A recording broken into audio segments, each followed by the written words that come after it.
Good afternoon, Terry here from the Traveling Kitchen, formerly to Worcester Farm. Today I'm going to be making another recipe from one of my favorite cookbooks, this Rogers bread machine cookbook. And I'm trying to see, I had somebody comment on my last video because I was making cinnamon buns and I used the same book, and they said, where can I get the book?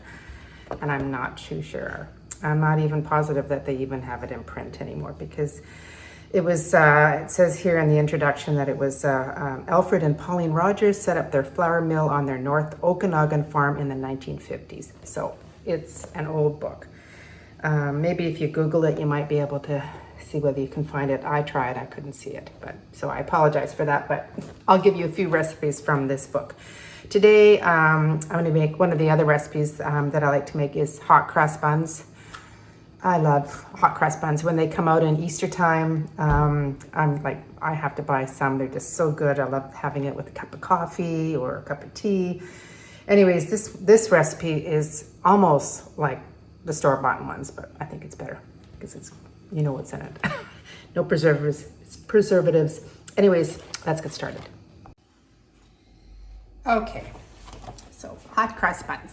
So with any bread machine recipe, there's an order in which you put in your ingredients, and it's usually the liquids and the things first. The flour is one of the last ingredients, and then you sprinkle it with the yeast. So I apologize for you, that all of you that don't have a bread maker.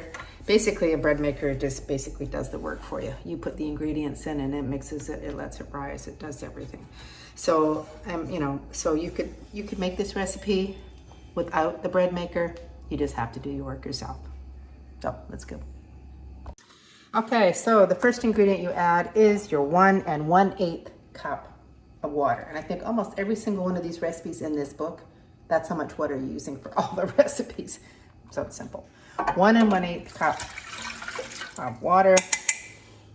You're gonna add 1 egg.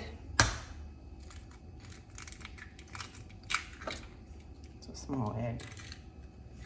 1/4 cup of butter. I always use butter.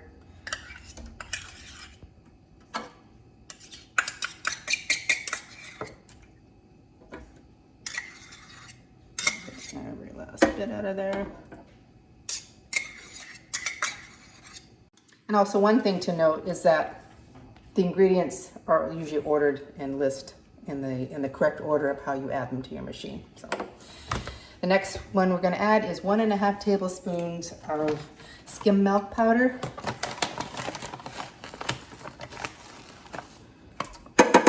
And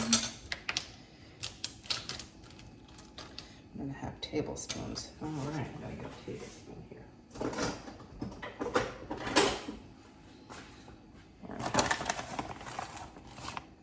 Tablespoons of milk powder. We need a teaspoon of salt.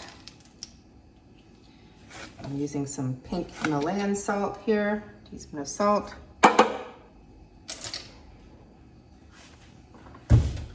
And I'm going to add 1/4 cup of white sugar.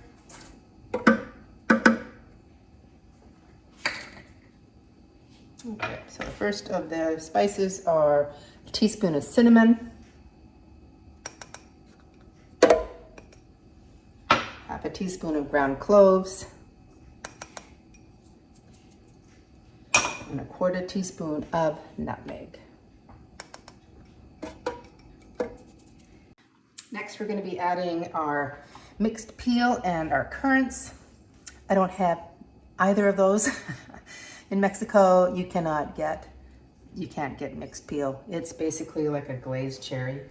And this was on my list to bring from Canada, so I brought some glazed red cherries because I make shortbread and I put a cherry on top and then the green one. So I had some left over. So I just get this and I chop it into pieces so it looks like peel. It's the same as mixed peel or glaze.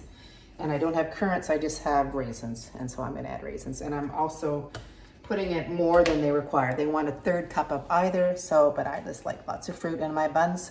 So I'm adding, I don't know what it is, but quite a bit and I've just chopped the red and the green cherries. I'm gonna put that in there. That's probably a heaping 1/2 cup or more of that. And I'm adding a 1/2 cup of raisins. So you can sort of see that's what I've added so far. Now I'm going to be adding the flour and the yeast. So I've pre-measured it, 3½ cups of white flour, and I'm just going to sprinkle it just evenly across the top of the other ingredients that I already have in here, just because you don't want to have any of the liquid on top. You want to just cover it all up. So I'm just going to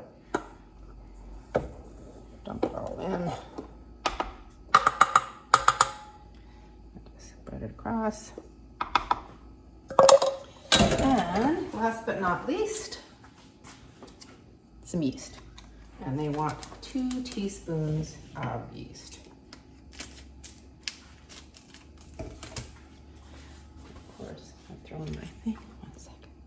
Sorry about that, but I threw my spoon in the sink so it was wet. 2 teaspoons of yeast. And I'll just sprinkle that on top. There we go. Easy, easy. I'm gonna shut the lid. I'm gonna set it for the menu on here has a list of all the types of breads you want to make in your bread machine. So 1 is basic, you've got sweet bread, sandwich bread. 8 is for dough. So 8, 1 hour, 50 minutes.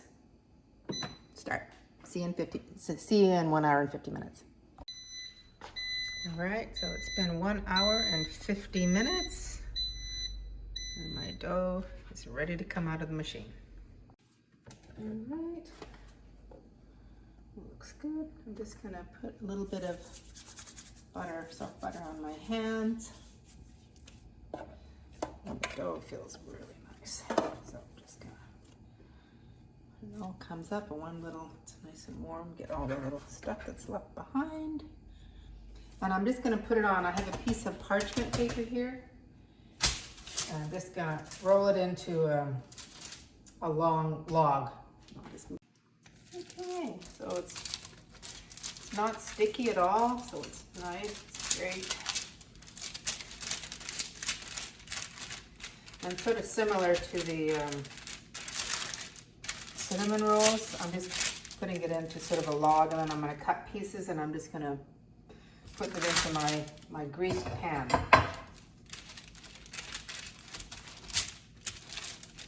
And with the cinnamon buns,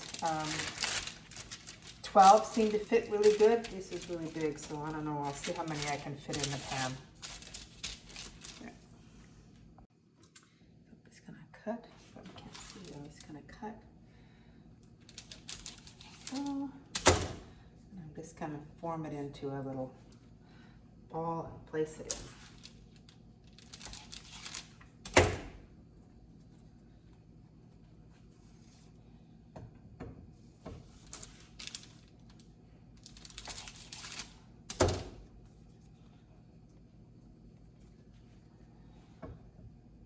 Okay, and I'll carry on. All right, so I did manage to fit 15 into here. So once I get them all done, I'm gonna put them in a warm place and let them rise till they're doubled. So I'm gonna set the oven for 350. I've got them all ready here with a little bit of saran on them, and probably, it says between 20 and 30 minutes until they're doubled. Okay, so they're sort of doubled in size. It's been about 25 minutes, and I'm gonna stick them in the oven for probably between 20 and 30 minutes.